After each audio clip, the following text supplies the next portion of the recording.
Imagine walking into a grocery store in Argentina and seeing the price of bread change while you re-shopping. Not over weeks or months, while you're literally in the store. The cashier apologizes and tells you the prices they put up this morning are already outdated. That's not some dystopian nightmare that actually happened during Argentina's inflation crisis, when prices rose so fast that stores gave up on price tags altogether. Now imagine the opposite. You're in Switzerland, and over the past 5 years, prices have barely budged. Your paycheck buys almost exactly what it did in 2020. Your savings haven't lost value. Life is stable. Same planet. Same 5-year period. Two completely different economic realities.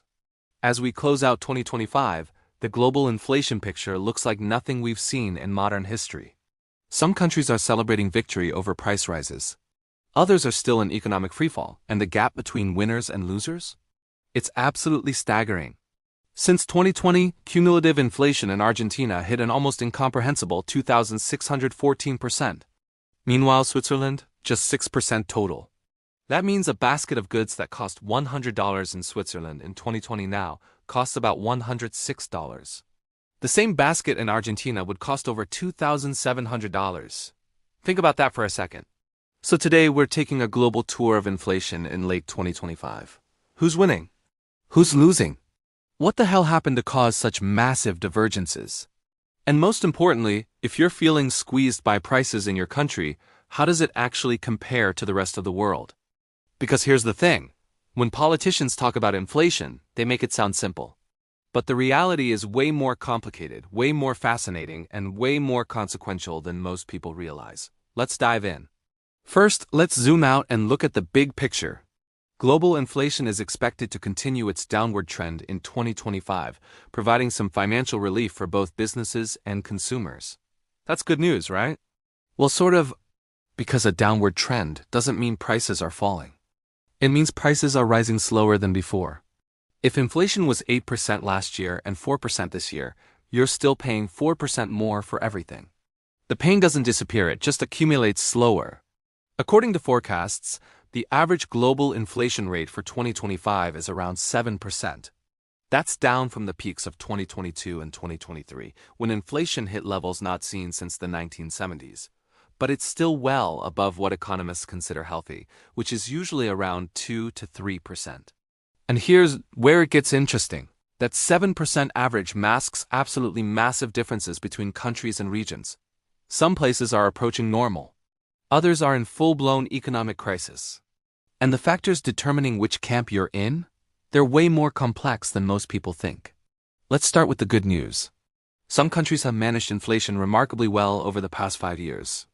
Switzerland leads the pack with just 6% cumulative inflation since 2020. That's extraordinary. How did they do it? Well, the strength of the Swiss franc played a huge role. When your currency is strong, imports are cheaper. And when imports are cheaper, it's easier to keep overall prices down. China also managed to keep inflation incredibly low, with a rate of just 0.1% in June 2025. That's almost deflationary territory. For decades, China was the factory of the world, exporting cheap goods everywhere.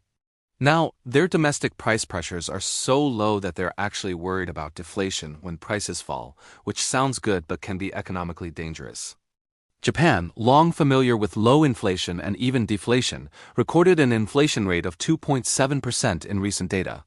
For Japan, that's actually relatively high. They spent decades trying to get inflation above zero. But compared to global standards, it's still quite controlled. And then there's the G7 economies, the United States, Canada, UK, Germany, France, Italy, and Japan.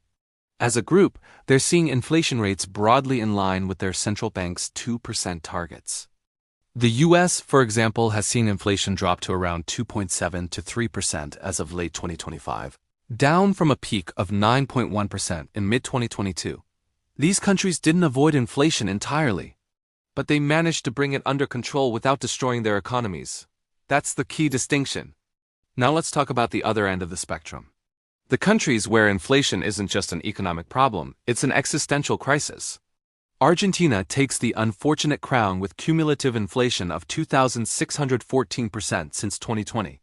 To put that in perspective, if you had 1,000 pesos in savings in 2020 and kept them in cash, They'd buy you the equivalent of about 37 pesos today. Your savings were essentially destroyed. Argentina is expected to gradually escape hyperinflation thanks to fiscal austerity, slower currency depreciation, and the high base effect, with its estimated 2025 inflation rate of 54%, still the highest in the world. So even their improvement means prices are rising by half every single year?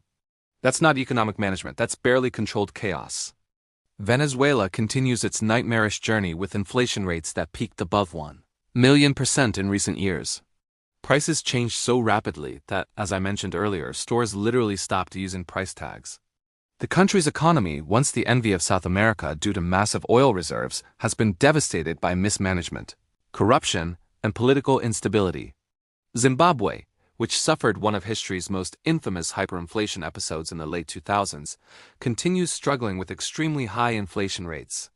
Sudan experienced a staggering 340% inflation rate at the start of 2022, driven by political instability, food shortages, and a black market for US dollars.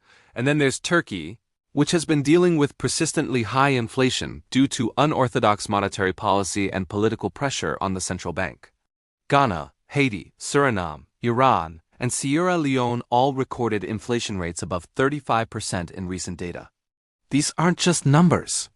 These are countries where ordinary people cut and plan for tomorrow because they don't know what anything will cost. Where saving is pointless because your money loses value by the day. Where businesses can't operate normally because pricing is guesswork. Looking at inflation by region reveals some fascinating patterns.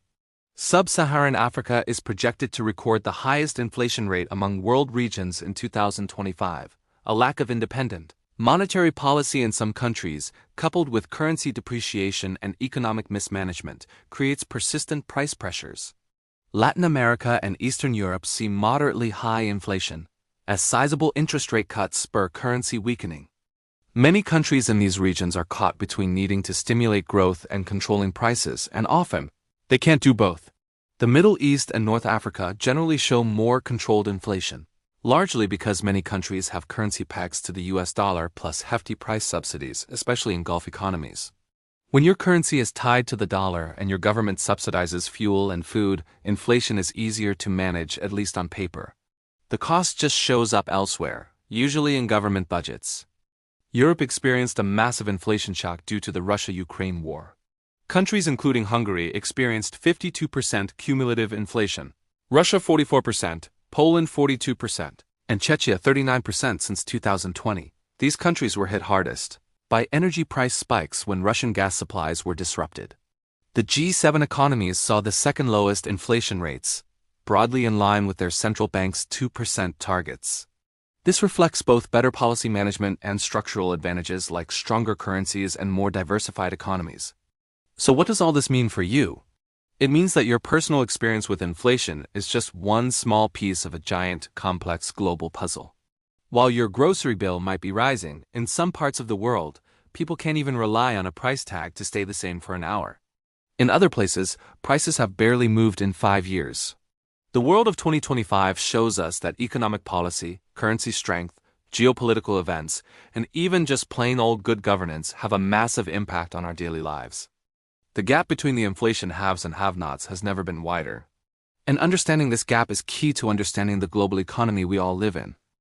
Remember back in 2022 and 2023? The inflation story was simple and scary. Global supply chains were a mess. Stimulus money was everywhere. And Russia's invasion of Ukraine sent energy and food prices through the roof. The Eurozone got hit especially hard. Dependent on Russian gas, its inflation soared past 10%. Experts were predicting a long, brutal economic winter. But fast forward to late 2025, and the entire script has flipped.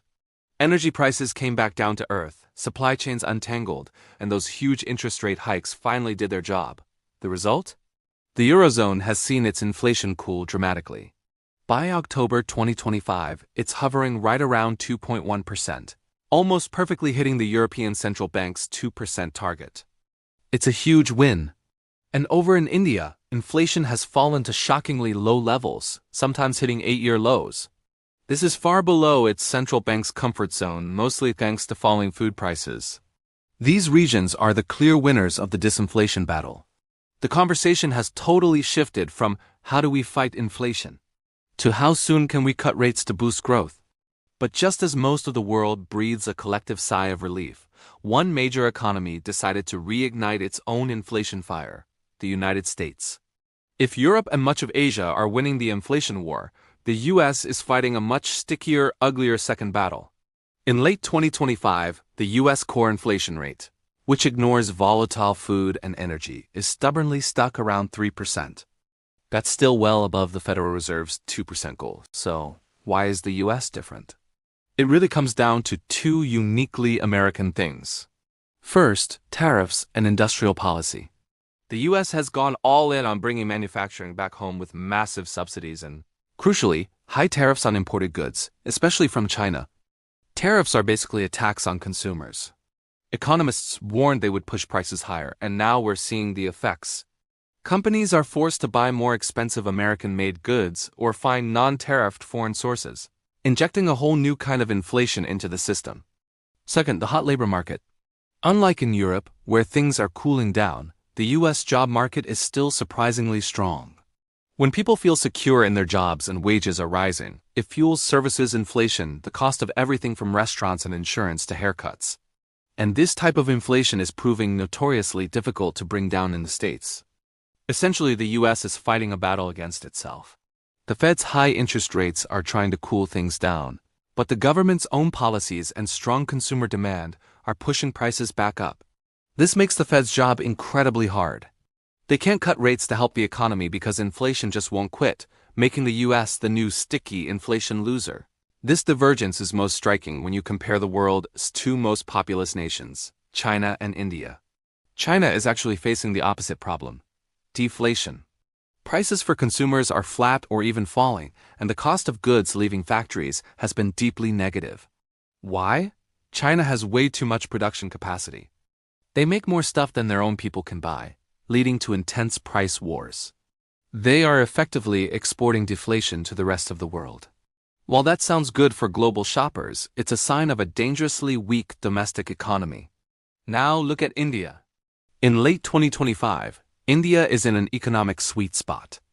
Its central bank has successfully tamed food prices, and inflation is running at exceptionally low levels, under 3%.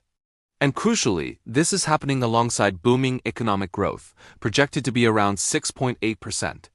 This is the dream scenario: low prices and high growth. India has the flexibility to cut interest rates to boost its already humming economy without worrying about reigniting inflation. But economic stability is a delicate thing. One shock, one political crisis, and those carefully managed inflation targets can crumble. Where are the biggest risks lurking right now? The main drivers of the 2022 inflation surge were war and supply chain shocks.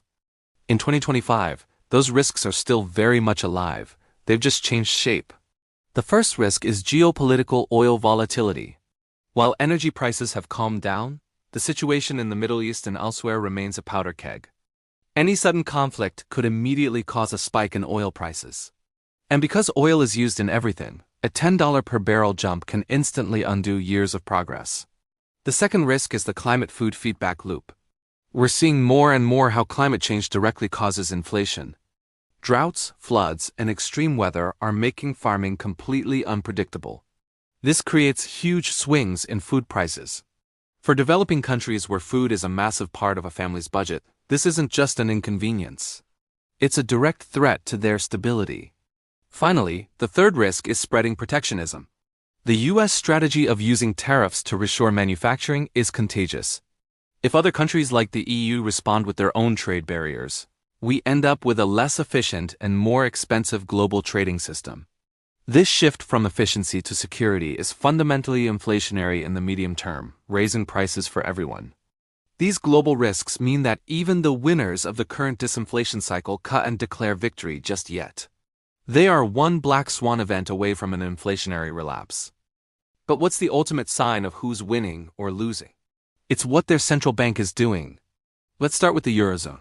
Inflation there is close to its target, so the European Central Bank is now carefully considering cutting interest rates.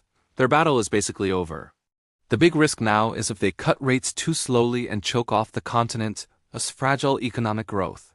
Over in India, the Reserve Bank of India is in a comfortable spot. Inflation has dropped below their target zone, giving them the luxury to keep a stable, pro-growth stance.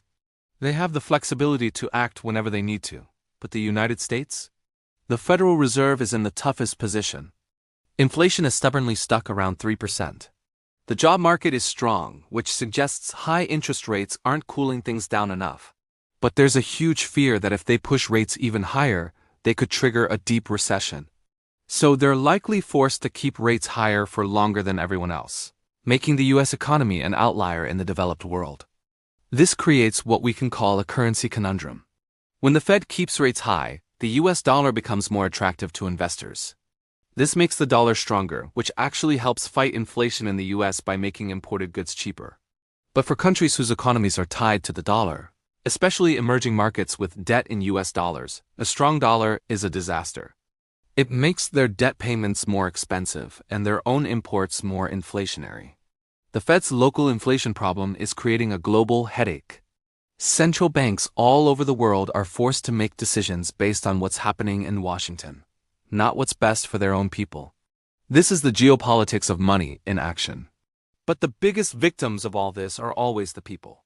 How do these numbers actually affect the daily life of a consumer in each of these regions?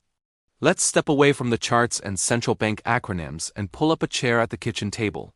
In the Eurozone and India, the victory over inflation means predictability.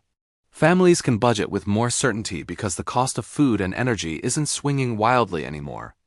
In Europe, people are feeling the relief directly in their utility bills. In India, it's most noticeable in the cost of grains and vegetables. The cost of living is stable, which lets people focus more on spending and investing. In the United States, however, the battle is now focused on shelter and services. The American consumer is still dealing with record-high costs for housing, insurance, and medical care, things that are naturally protected from global competition. They're facing a 3% overall inflation rate, but that number hides deep, painful cost crises in housing and transportation, where prices are still rising much faster than wages. The overall rate is better, but the daily cost of living remains excruciating. This is the great paradox of late 2025. The global threat of inflation has faded, only to be replaced by distinct, localized, and politically charged national battles over housing, healthcare, and the cost of American industrial policy. The consumer who is losing is the one who has to pay the higher domestic price for stability and security. So, in late 2025, the picture is clear. A shared, synchronized global inflation crisis of the early 2020s has shattered into a dramatic economic divergence. We have our winners, the Eurozone, which fought and won the energy war, and India, which is using its domestic strength to achieve high growth and low prices. Their reward is the potential for easier monetary policy and a return to normal economic life. And we have our outliers, the United States, which, despite its massive economic strength, is struggling with a homegrown, policy-driven inflation problem centered on tariffs and sticky services. They are stuck in a high-interest rate limbo. And China, which is grappling with the dangerous opposite, deflation, threatening to destabilize its own massive economy. The lesson here isn't just about numbers. It's about the power of policy and shocks. Governments and central banks can tame the global beast, but they are powerless against new geopolitical and industrial policy choices that reignite inflation at home. The risk moving forward is no longer the synchronization of pain, but the divergence of fortunes. The world's economy is now running at two different speeds, and that creates instability for everyone. The policy challenge for the next few years will be managing the consequences of this two-speed world. So here is the final thought. If current policies continue, will the U.S. be forced to accept a permanently higher inflation target, say 3%, just to avoid a recession? Or will the political pressure to cut rates, despite the inflation risk, prove too great? Let me know what you think about this great global divergence in the comments below. Which country's strategy do you think is smartest for the long run? If you want more deep dives into the economic and political forces shaping your wallet, hit the like button, subscribe, and ring the bell. We'll be here to track the next twist in this extraordinary story. Thanks for watching.